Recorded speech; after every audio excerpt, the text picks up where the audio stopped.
মতিঝিল এলাকার শাপলা চত্বরে হেফাজতে ইসলামের ব্যানারে অবস্থানরত আলেম ওলেমা, মাদ্রাসা ছাত্র, শিক্ষক ও ধর্মপ্রাণ মানুষদের বিতাড়িত করতে গত 5 মে দিবাগত গভীর রাত্রে যে যৌথ অভিযান পরিচালনা করা হয় তা আমাদের জাতীয় জীবনে এক গভীর ক্ষতের সৃষ্টি করেছে। পুরো ঘটনাটির উদ্দেশ্যে প্রকৃতি ও ক্ষয়ক্ষতি এখনো রহস্যের অন্ধকারে ঢাকা। সরকারের পক্ষ থেকে এ পর্যন্ত যা কিছু বলা হয়েছে তাতে সন্দেহ ও অবিশ্বাস দূর হওয়ার বদলে তা আরো ঘনীভূত হয়েছে। আলেম সমাজের তরফ থেকে অভিযোগ করা হচ্ছে যে আলো নিভিয়ে রাতের অন্ধকারে তাদের উপর বর্বরোচিত গণহত্যা চালানো হয়েছে। তারা অভিযানের যে বিবরণ দিচ্ছেন ও হতাহতের যে সংখ্যা উল্লেখ করছেন তাতে শিউরে উঠতে হয়।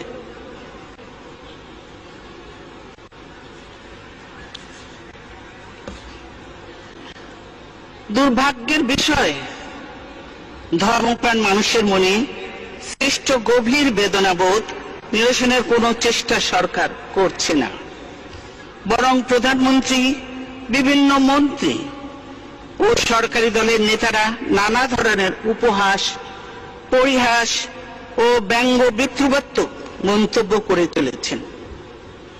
এর পরিণাম কখনো শুভ হতে পারে না। আমরা দেখেছি কিছুদিন আগে বিভিন্ন ব্লগ ও ওয়েবসাইটে এদেশের সংখ্যাগরিষ্ঠ মানুষের ধর্মপবিত্র ইসলাম, আল্লাহ ও মহানবী হযরত মুহাম্মদ সাল্লাল্লাহু আলাইহি সাল্লাম সম্পর্কে এক শ্রেণীর বিপদগামী লোক কুরুচিপূর্ণ কুৎসা রটনা করে। এতে মানুষের ধর্মীয় অনুভূতি আহত হয়। পৃথিবীর কোন দেশেই এ ধরনের হীন কার্যকলাপ বরদাস্ত করা হয় না।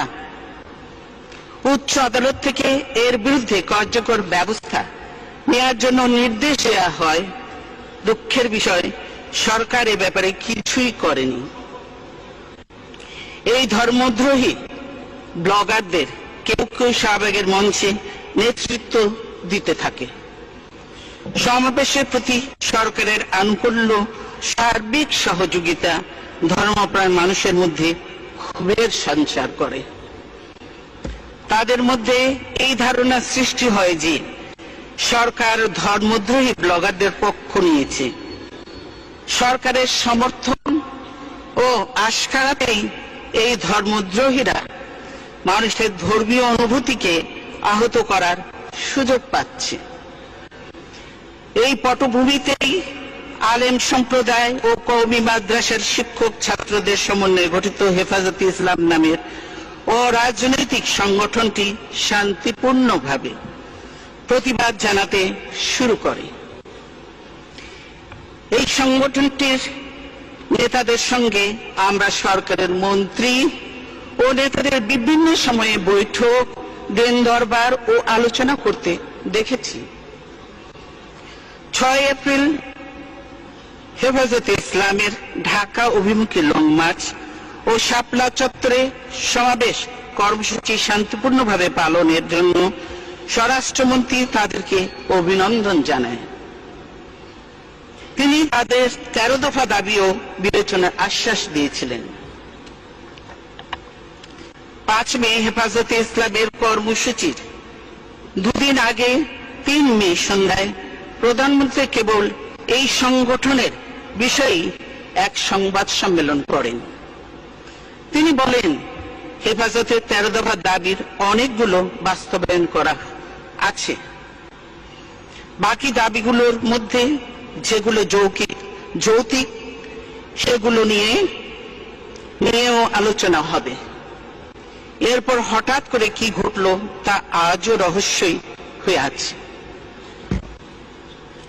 হেফাজত অনেক আগেই 5 মে ঢাকা অবরোধের কর্মসূচি ঘোষণা করেছিল।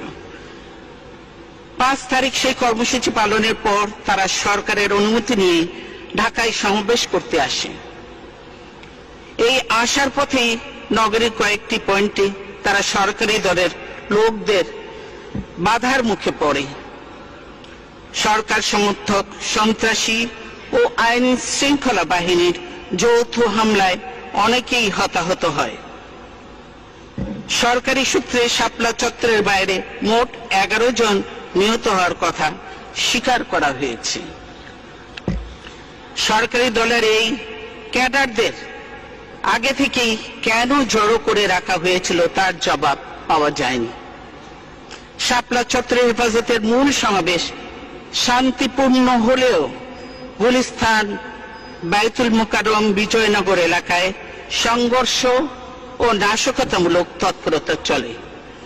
সেখানে পবিত্র কোরআন শরীফ সহ বিভিন্ন ধর্মীয় গ্রন্থ পোড়ানো হয়, যানবাহনে আগুন দেয়া হয়, বিভিন্ন প্রতিষ্ঠানে ভাঙচুর ও লুটতরাজ করা হয়।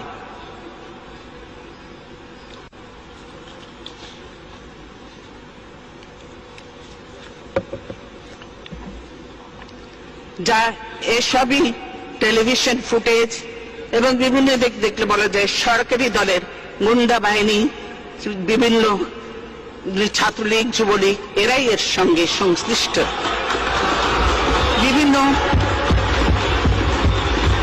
বিভিন্ন বেসরকারি টিভি চ্যানেলে সরকারি সরাসরি সম্প্রচারিত ভিডিও ফুটেজ আওয়ামী লীগের বিভিন্ন সহযোগী সংগঠনের পদ পদবী বেশ কয়েকজনকে এসব সন্ত্রাসী তৎপরতায় নেতৃত্ব দিতে দেখা যায়। আপনারাও দেখেছেন। উদ্ধত আগ্নেয়াস্ত্র হাতে তাদের হামলার চিত্র বিভিন্ন জাতীয় দৈনিকেও প্রকাশিত হয়েছে। অথচ 5 মে বিকেলে আওয়ামী লীগের সাধারণ সম্পাদক ও মন্ত্রী সৈয়দ আশরাফ এক সংবাদ সম্মেলনে ওই সন্ত্রাসী তৎপরতার জন্য হেফাজতে ইসলামকেই দায়ী করেন। তিনি তাদেরকে রাজাকার আল বদরদের নতুন প্রজন্ম বলে উল্লেখ করে অবিলম্বে ঢাকা ছাড়ার নির্দেশ দেন। অন্যথায় হেফাজত ইসলামকে গর্তে ঢুকিয়ে দেওয়ার হুমকি দেন তিনি। সৈয়দ আশরাফ বলেন, হেফাজতকে দমন করতে আওয়ামী লীগই যথেষ্ট। শাপলা চত্বরে অবস্থানরত নিরস্ত আলেম ওলেমা ও ধর্মপ্রাণ মানুষের উপর গভীর রাতে বিজেপি, র্যাব ও পুলিশের সমন্বয়ে গঠিত যৌথ বাহিনী দিয়ে অভিযান চালানো হয়। সরকারের তরফ থেকে দাবি করা হয়েছে ওই অভিযানে কোনো প্রাণঘাতী অস্ত্র ব্যবহার করা হয়নি। বলা হচ্ছে একটি গুলিও ছোড়া হয়নি। অথচ সংবাদপত্রে প্রকাশিত খবরে জানা যায় যে সেদিন প্রায় 1.5 লক্ষাধিক গোলা বারুদ ব্যবহার করা হয়েছে। হেফাজত দমনে আইন শৃঙ্খলা বাহিনীর 7,500-এরও বেশি সদস্য সরাসরি অংশ নেয়। মানবাধিকার সংস্থা অধিকার তাদের এক সাম্প্রতিক রিপোর্টে বলেছে যে এ পর্যন্ত 61 জন নিহত হওয়ার তথ্য পাওয়া গেছে। বিদেশি বিভিন্ন সংবাদ মাধ্যমেও অভিযানে অনেকের হতাহত হবার খবর প্রচার হয়েছে।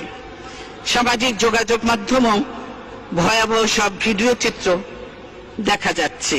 আহত ও নিহতের সংখ্যা যাই হোক না কেন, এই ঘটনায় সরকারের বিশ্বাসযোগ্যতা সম্পূর্ণ ধ্বংস হয়ে গেছে। কারণ শাপলা চত্বরের অভিযান সরাসরি সম্প্রচারের কারণে সরকার তাৎক্ষণিকভাবে 2টি প্রাইভেট টিভি চ্যানেল বন্ধ করে দেয়। তারা এমন ভীতিকর পরিবেশ সৃষ্টি করে যে দেশের কোন সংবাদ মাধ্যম অভিযানের প্রকৃত চিত্র তুলে ধরতে ব্যর্থ হয়। একই সঙ্গে সারা রাজধানী জুড়ে জারি করা হয় 144 ধারা।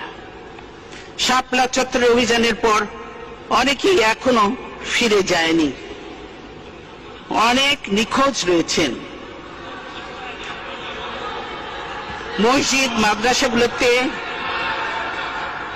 মসজিদ মাদ্রাসাগুলোতে ভীতিকর পরিবেশ বিরাজ করছে। নাম সব আপনাদের কাছেই আছে। এই ঘটনায় আমাদের জাতীয় জীবনে যে বিরল ফাটল সৃষ্টি হয়েছে, কার্যকর পদক্ষেপের মাধ্যমে তার নিরসন ঘটাতে না পারলে জাতীয় ঐক্য ও সংহতি মারাত্মকভাবে ক্ষতিগ্রস্ত হবে। অথচ দুঃখের বিষয়, দেশের বিভিন্ন এলাকায় এখনো আলেম ওলেমা ও মাদ্রাসা ছাত্র শিক্ষকদের বিরুদ্ধে নানা ধরনের মামলা দিয়ে অহেতুক হয়রানি করা হচ্ছে। আমরা এই অপরিণামদর্শিতারও আশু অবসান চাই। সংঘাত ও বল প্রয়োগ নয়, বরং আলোচনার মাধ্যমে সমাজের বিরাজমান দ্বন্দ্ব ও দাবি নিরসনের জন্য বারবার আন্তর্জাতিক মহল থেকে সরকারের প্রতি আহ্বান জানানো হচ্ছে।